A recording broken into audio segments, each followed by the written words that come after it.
Manchester United oo la hartay Arsenal kadib barbara xanuun badan oo ay la galeen. Kooxda kaalinta labaad ku jirtay ee Arsenal ayaa lagu qabtay barbara 1-1 oo ay kala kulantay Manchester United garoonka Old Trafford, taasoo dharbaaxa ku ah rajadooda ku guuleysiga horyaalka Premier League.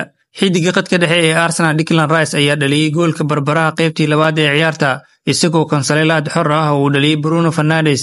Si kastaba ha ahaatee, wiilasha Mikel Arteta ayaa ku guuldareystay inay guul gaaraan.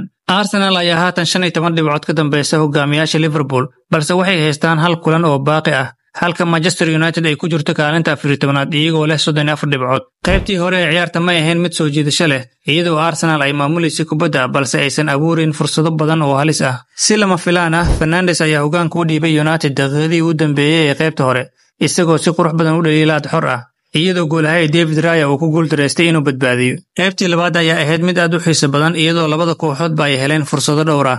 Ugu dambeyn, Rice ayaa ciyaarta barbara ka dhigay daqiiqadii 74aad markii uu helay baas qurux badan oo uu ka helay Juran Timber, isagoo meel ka baxsan xerada ganaaxa ku toogtay kubad xoog leh oo uu shabaq ku hubsaday, isagoo ka adkaaday goolahay Andre Onana.